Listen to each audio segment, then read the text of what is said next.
안녕하세요. 네, 김정아입니다. 아, 지난 한 주 동안에 제가 작년에 인권 활동하기 전에 너무 스트레스 많이 받으면서 걸렸던 이석증이라는 병 진단이 있었는데 한 주에 그 이석증이 도지면서 제가 좀 아팠어요. 그래서 이번 주 영상은 좀 아주 늦게 올리게 됐고, 원래는 영상을 못 올릴 줄 알았는데 다행히도 어제부터 컨디션이 괜찮아가지고 오늘 이렇게 영상 올리게 됐습니다. 북한인권활동이라는 탈북 여성 인권단체인 통일만연합회라는 인권활동을 함께 하고 있고, 그러한 단체를 운영하기 위해서 정부 예산을 받아서 집행하는 탈북민 정착지원 프로그램이라던가 탈북 여성 인권활동을 제가 지금 같이 겸하고 있습니다. 그래서 그런 활동을 한쪽으로 하면서 지금 이 유튜브 방송을 하다 보니까 방송에만 제가 집중은 못합니다. 그래서 자주 못 올리는 거 좀 양해 부탁드리고요. 1월 달부터 3월 달까지 벌써 3개 기관의 예산을 신청해서 2개의 예산은 이미 받은 상태로 진행되고 있습니다. 모든 프로젝트가 거진 제가 많이 진행을 하는데, 대표자라는 이유로 어느 곳에서도 제가 인건비를 단 한 번도 받지는 못합니다. 그러나 그러한 인건비보다도 탈북민으로서 단체장으로서 이제는 그 사명으로 제가 많이 일을 하는데, 인간의 한계를 조금 넘을 때가 많더라고요. 예, 무것으로 무작정 일을 한다는 게 과연 제가 언제까지 버틸 수 있을지, 그런 문제로 좀 스트레스가 작년에 좀 많이 심해서 제가 한 여러 번 쓰러진 적이 있습니다. 그래서 그 이석증이 조금 꽤 오래 가네요.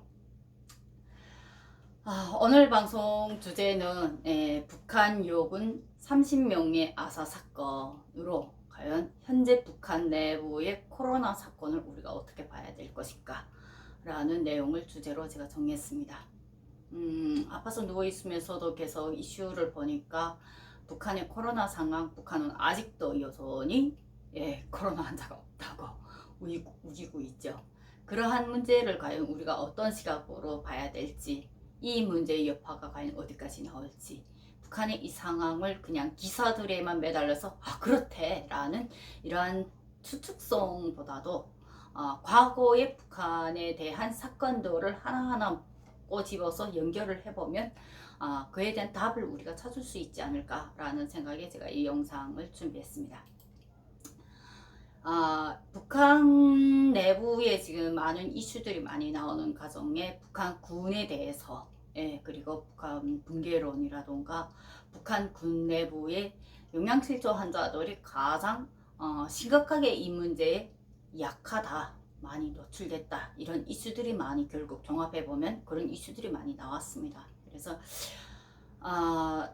이 문제를 많은 분들이 기사나 유튜브 방송분들의 그런 내용을 봤을 때 어디까지 이해하실지 몰라서 제가 그러면 북한군 내부에서의 영양실조 문제에 대한 구분을 내가 분명히 구분해 줄 필요는 있겠다라고 생각해서 영상을 준비했습니다. 오늘 방송 주제의 제 첫 순서로는 북한군의 영양실조 환자를 우리가 어떻게 구분하느냐 라는 걸 제가 좀 먼저 말씀을 드려야 될 것 같더라고요.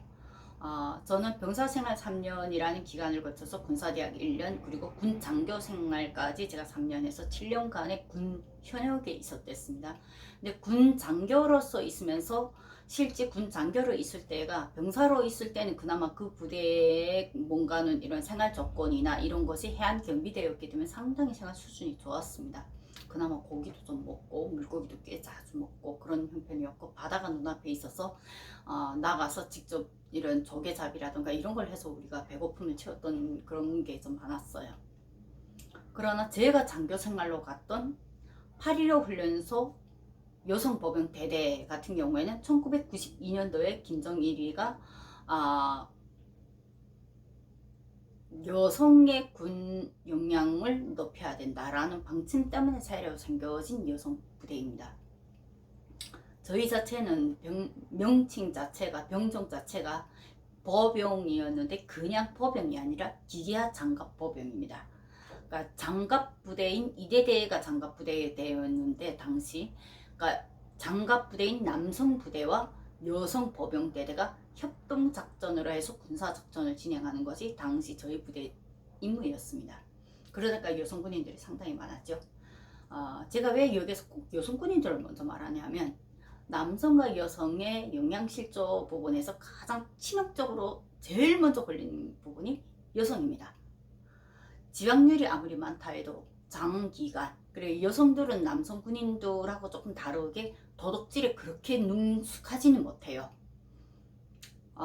북한 군인들이 생활 형편이나 상당히 어려워서 거진 마적대 북한 현대판 북한 마적단으로 불릴 정도로 북한 주민들한테 들어가서 물건을 착취하고 이런 부분이 상당히 많은데, 그런 부분을 봤을 때 실제 도둑질을 얼마나 잘하는가에 따라서 영양실조가 어느 부대에 가장 많이 생기는가를 판단할 수가 있습니다. 북한 군 입장에서입니다. 이거는 어떠한 사회적 도덕성 문제하고 조금 연관을 지어서 보시기보다는 북한 군의 현실이 그렇구나 라고 받아들였으면 좋겠습니다. 그러다 나니까 여성 부대가 집결되어 있는, 당시 저희 부대는 한 500명이 결집되어 있었어요. 그래서 제가 목청의 남달이 갑자기 높아진 것도 그 장교 생활 때문이었습니다. 500명이라는 한 개 대대 인원을 그 하나의 구령으로 정렬을 시키려면 한국처럼 마이크가 아니라 생 라이브 목청으로 대대 나란히 차렷 하고 부대를 이렇게 정렬을 시켜야 되는데, 그때 목청을 제대로 내지 못하고 대대 나란히 차렷 해보십시오. 병사들이 말도 안 들어요. 사관들 같은 경우에 뒤에서 뒷짐지고 팔짱 끼고 탁 앉아서 니 잘한다 이러고 뒤에서 뭐 발자국을 친다던가 손뼉치기를 놓는다던가 이 정도로 완전히 멘붕을 때립니다. 그러니까 제 목청이 변화된 것이 바로 그 장교 생활에 가장 큰 영향이 있었습니다. 이러한 한 개 대대, 한 500명이 직결되는 이 대대의 인원 같은 경우에 저희 부대가 영양실조 환자가 가장 많았습니다. 직결이 된 부대다 나니까 독립중대, 독립초소들은 그나마 생활용品좀 나왔습니다. 왜? 물자 하나를 구해와도 적은 인원이 분할 있게 잘 넣어 먹을 수 있거든요. 그러나 이 대규모의 인원이 모여 있게 되면 물자 하나가 들어오면 누구 코에 어디 가서 어떻게 발렸는지도 모릅니다. 먹어도 먹은 게 티가 안 나고. 그래서 우리 대대 명절날에 돼지고기국을 끓인다 하면 돼지가 장화 신고 건너간 물을 마시는 날이다. 그나마도 우리 기름이 뜨게 되면 야 기름이다 라고 만세를 부를 정도로 그런 저희 대대에 영양실조 환자가 상당히 많이 났습니다. 그때 저희 장교들, 의료시설이 열악한 저희 장교들이 그 병사들 속에서 영양실조 환자를 제때 구분을 해서 빨리 색출해서 군단병원이라든가 여단병원, 군단병원 수준으로 우리가 어떤 절차를 밟아서 한 명이라도 더 살릴 것인가 라는 것은 결국 그 지휘관의 뭐 시야라든가 다양한 능력도 있겠지만 우리만의 공통된 방법이 있었습니다. 그 방법 제가 오늘 공개해 드리겠습니다. 당시 저희 부대 같은 경우에는 영양실조 환자를 어떻게 구분할 것인가, 이러한 부분이 그러니까 오랜 경험에 이룬 군이나 어떠한 의학자들이 저희한테 와서 교육해 준 건 단 한 번도 없었습니다. 오히려 새로 배치된 군의가 더 몰라요, 저희보다. 왜? 우리는 병사들하고 침식을 함께 하고 살고 있는 것도 있지만 나부터가 병사 생활을 겪었던 장교였기 때문입니다. 이 부분이 가장 팩트입니다. 제가 한국 와서 군 복무연한이 제가 한국 올 때까지만 해도 24개월이었는데 이제는 19개월이 됐잖아요. 제가 그 문제를 가장 반론하는 문제가 바로 이 부분입니다. 북한군은 모든 장교들이 병사 생활을 거치지 않으면 장교가 될 수가 없습니다. 아무리 고위급 장성의 중앙당급 자녀라고 해도 군 복무 경력을 가져야 당에 출세를 할 수 있어요. 그런 출세 발판이 군 생활인데, 이 군 생활에서도 병사 생활 3년이라는 기간을 걸치지 않으면 어떤 군사대학도 사회대학 추천도 절대로 못 받습니다. 그래서 저도 병사 생활 3년을 딱 걸친 겁니다. 걸치고 제가 20살에 군사대학에 올라갔죠. 이러한 병사 생활을 거쳤던 장교들이기 때문에 병사 때 영양실조 안 걸려본 장교가 거의 없을 정도입니다. 저도 영양실조 걸렸댔어요. 그래서 군 입대한 지 10개월 만에 영양실조를, 원래는 한 6개월 때부터 영양실조 왔는데 10개월 때 또 다른 사건이 있어서 제가 표창휴가 가면서 그 고비를 넘겼거든요. 우리부터가 그 경험을 겪었기 때문에 대대 본부 안에서 딱 봤을 때 제 영양실조다. 얘네 배고픔 지금 어디 갔을까? 불렀는데 인원이 없어요. 그러면 그 인원이 어디가 숨어서 무엇을 할지는 우리가 병사 때 다 겪었던 일이기 때문에 제일 먼저 화구간, 식당, 화장실 뒤편, 네, 강냉이밭, 콩밭, 벨 구석을 우리는 겪었던 일이기 때문에 너무나도 잘합니다. 그리고 군인들이 오히려 우리한테 찾아와요. 야, 이거 어디 가서 찾지? 이러면 어디 가면 있을 거야. 그쪽을 한번 수색해봐. 이러면 딱 나와요. 영락없이 나와요. 그래서 병사들이 거의 같은 부대 장교들 보고 귀신이라고 하거든요. 저희만의 경험이 있습니다. 그 영양실조 환자를 구분하는 경험. 첫째, 영양실조가 한 3단계로 볼 수가 있어요. 1단계, 북한의 강영실이라는 이름이 있는데 강한 영양실조와 그냥 영양실조, 그리고 아직은 영양실조긴 한데 아직은 괜찮아. 그러니까 경한 영양실조. 이래서 강중약으로 3단계를 나눕니다.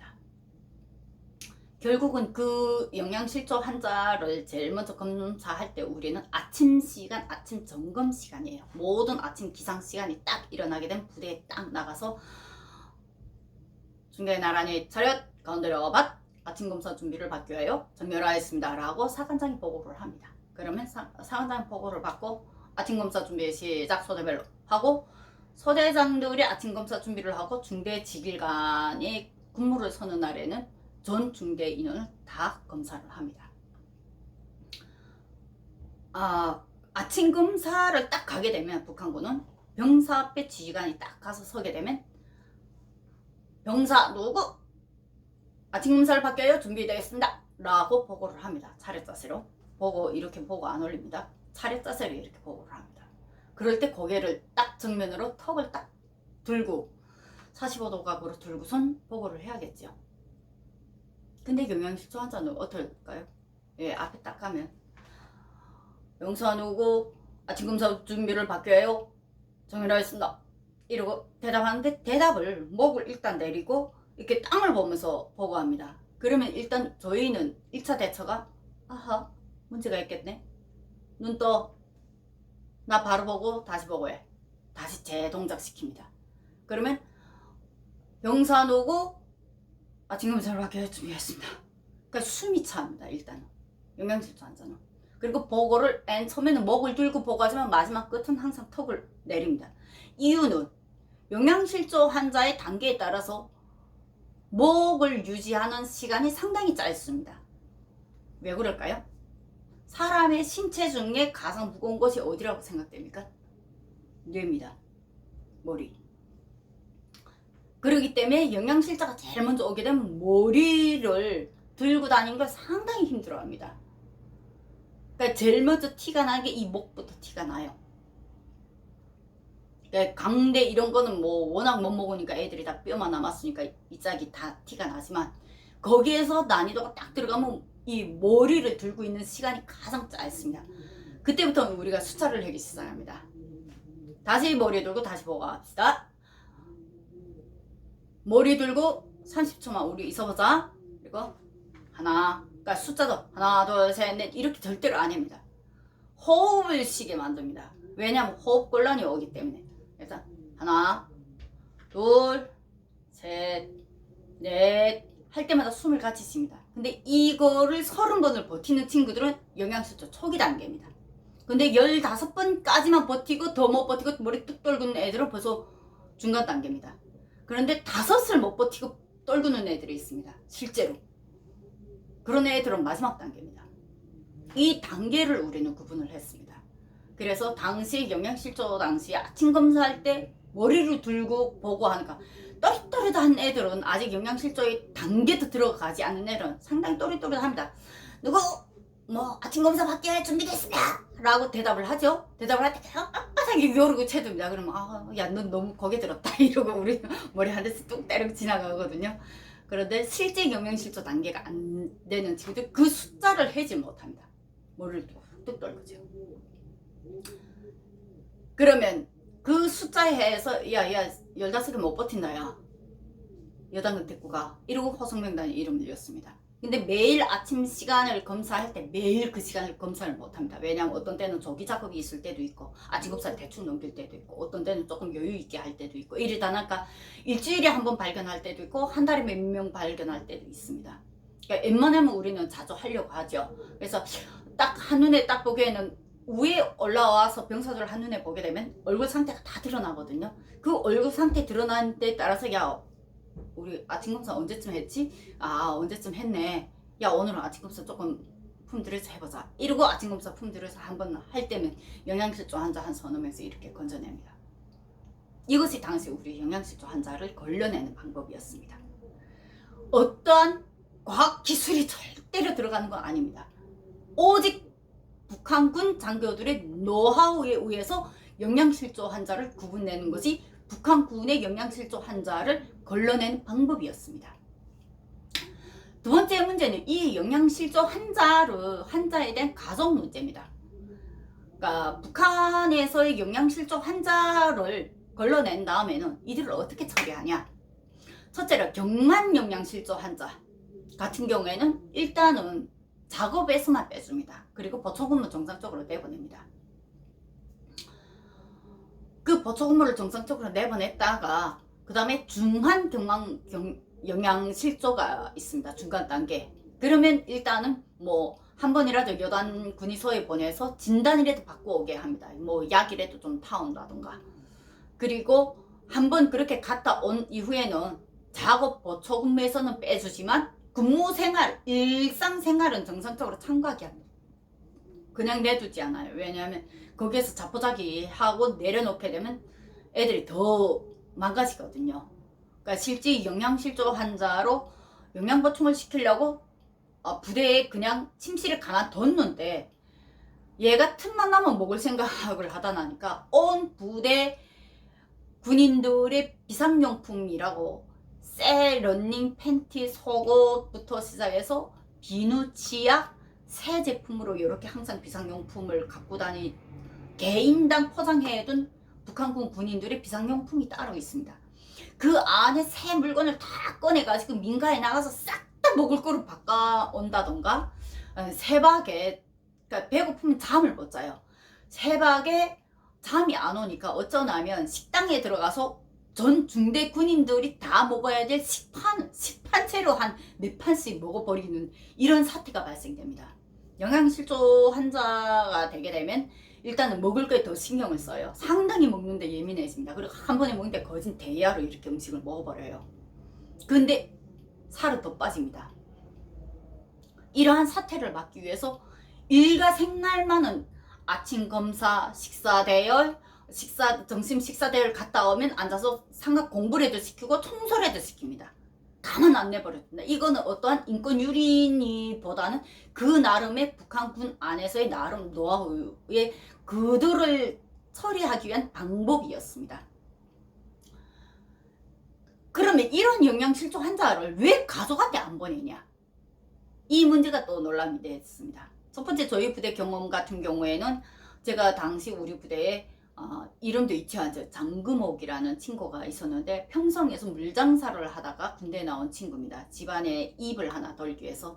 이 친구가 당시 영양실조 걸렸는데 애가 상당히 똑똑했어요. 키가 크고 예뻤고 그래서 내가 되게 아꼈던 친구였거든요. 근데 딱 보니까 아침 검사 시간에 목을 한 15을 못 세고 애가 머리를 뚝뚝 떨구더라고요. 남보다 키가 크고 목이 긴데 그날따라 더 길어 보이던 거예요. 그래서 아침 검사 끝난 다음에 대대에다 보고 안 하고 그냥 제가 집에 갔다 올래? 내 집에 보내줄게 그랬거든요. 그랬더니 싫습니다 이러더라고. 야 남들은 집에 좀 보내달라고. 야 얼마나 나한테 아참을 부리는데 넌 왜 집에 안 가겠다는 거야? 영양실조 걸렸잖아. 집에 가서 조금 마음 편히 좀 한두 달 몸보신 하고 와 이랬더니 그제야 얘기를 하더라. 엄마가 가정 형편이 식량 고난 행군이 들어가면서 얼마가 가족을 먹여 살리면서 장마당에 나가서 장사를 하면서 본인은 먹지 않고 가족만 계속 갖다 먹이다가 결국은 엄마가 굶어 죽었답니다. 그러니까 아빠가 학자였는데 학교 교사였답니다. 그러니까 아빠가 엄마 죽은 다음에야 내가 가족 하나 먹여서 못 살리는데 내가 살아서 뭐하랴 이러고 자살 시도하는 거. 여자 형제만 3명이랍니다. 딸만 셋인데 자기가 장녀였대요. 그러니까 그 딸들이 아빠를 붙잡고 울면서 아빠까지 없으면 우리가 고아되지 않냐고, 제발 살아달라고, 죽지 말아달라고 그렇게 해서 아빠를 만류하고, 그날부터 이 친구가 평성장마당에서 물장사를 했답니다. 근데 물장사를 해도 도저히 이게 안 되니까 입을 하나 돌기 위해서 결국은 지원한 것이 군대였어요.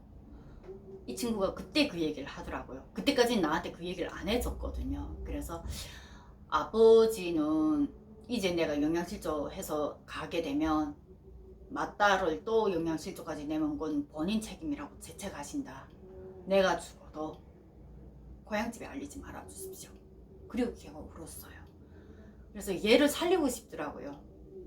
그래서 내가 그때 한 방법이 후반부 대대장하고 제가 거래를 했습니다. 내가 청진이나 라진선봉 갔다 출장을 제가 당시 자주 다녔는데, 출장 가면서 그 사람들이 원하는 물건이 있어요. 후방 일꾼들이기 때문에. 그래 원하는 물건 내가 갖다 줄게. 그러면 우리 얘 지금 집에서 보양을 좀 시켜달라. 이래서 부대 안에서 자체를 처리했습니다. 여단을 당시 내가 왜 안 보냈냐? 여단을 보내는 순간 걔네 죽습니다. 솔직히. 왜냐면 여단 가면 완전 영양실조 환자들만 부대기를 모아놨기 때문에.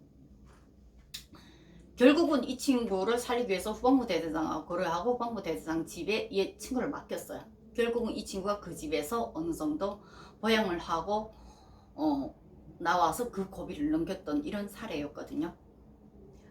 첫째로 본인들이 원하지 않는 귀가입니다. 영양실조 환자들이 고향을 못 가는 이유. 두 번째 사례가 이 사례가 바로 제가 오늘 주제의 제목으로 달았던 북한 요군 30명 아사 사건. 이거는 조직적인 은폐입니다. 이 조직적인 은폐는 누구의 지시로 내려오냐? 최고사령관의 명령으로 내려옵니다. 이 당시 이 사건 같은 경우에는 제가 북한군 열병시 훈련을 하면서 하반신 마비가 걸렸던 사건 지난 방송들에서 잠깐씩 언급했죠. 그 하반신 마비가 제가 2번 연속 왔댔습니다. 20살에 일단 영양실조, 당시 군사대학에서 영양실조 걸리면서 그때 쇼크 한번 왔고, 군사복무 전 기간에 영양실조 2번 왔댔어요. 제가 병사 때 하면 군사대학에서 한번. 근데 군사대학에서 영양실조 걸리면서 쇼크로 죽을 뻔했다가 사체실 문 앞에 들어가는 날 그 시간 전에 제가 깨나서 결국 살아난 문제입니다. 그 다음에 하반신 마비가 연속 2번 왔댔습니다. 한 번은 군사대학에서, 한 번은 부대 배치돼서. 그 부대 배치돼서 하반신 마비 2번째로 왔을 때가 5대대 여성보병대대 가기 전 8.15 훈련소 안에 사관양성연대에 있을 때 제가 다리 마비가 다시 재차오면서 그 2번째로 마비 왔을 때 제가 모든 걸 다 포기하고 자살 시도를 한 적이 있어요. 수면제 당시 아미나진이라는 북한제 수면제를 제가 30알을 한꺼번에 확 먹어버리면서 더는 살 희망을 다 놔ൻ 적이 있죠. 그때 그걸 탁 넣으면서 제가 그때 당시 수면제에 쓰러졌지만 죽지는 않았습니다. 그래서 당시 군단 간부에서 군단 병원에다가 저를 입원시켜가지고 보양치료를 시켰는데, 그때 내가 봤던 게 바로 북한 요군 30명 아사 사건이었습니다. 이들은 당시 영양실조 환자들이었고, 이들이 영양실조 환자지만 여자들인 걸 내가 몰랐어요. 한눈에 보고. 그러니까 머리가 이미 다 벗겨졌고, 그 머리털이 사람 손털처럼 이렇게 머리털이 다 나 있습니다. 그리고 여성인데 이게 가슴이 이미 다 없고, 거진 일자 막대기를 세워놓고 같이 했고, 머리가 그렇게 다 훌러덩 벗겨져 있고 가슴까지 다 없다나니까 나는 그들을 남자로 생각했습니다. 근데 걷기 연습을 하려고 제가 식당까지 갔는데, 원래는 나는 병실에서 운반 식사를 따로 먹던 사람이었는데, 장교니까 병동이 애초에 완전히 따로 있었어요. 병사들하고. 근데 그 운반 식사를 먹으려면 내가 계속 걷는 연습을 해야 되는데 그걸 못하기 때문에 힘들어도 내가 식당까지 하루 3번이라도 걷기 연습하면서 다니겠다. 이래서 내가 그 식당에 갔다가 이 친구들하고 마주친 거예요. 장교들이니까 일반 병사들 식사 시간하고 저는 거진 다르게 내 마음대로 자유대로 이렇게 다녔는데 이 친구들이 그 군단 훈련소 병원에 일반 환자들이 식사 다 끝난 뒤끝에 오더라고요. 그래서 나도 그 시간에 갔는데 딱 마주쳤는데 식당 안에서 저쪽에서 얘기를 하는데 여자 목소리인 거예요. 그래서 제가 아무것도 모르니까 간호사 보고 야 영양실조 걸리는 목소리도 영양실조 걸리니? 남자들이 여자 목소리네. 이렇게 제가 얘기를 했거든요. 근데 이 얘기를 이 친구들이 들은 거예요. 근데 눈빛이 돌변하더라고요.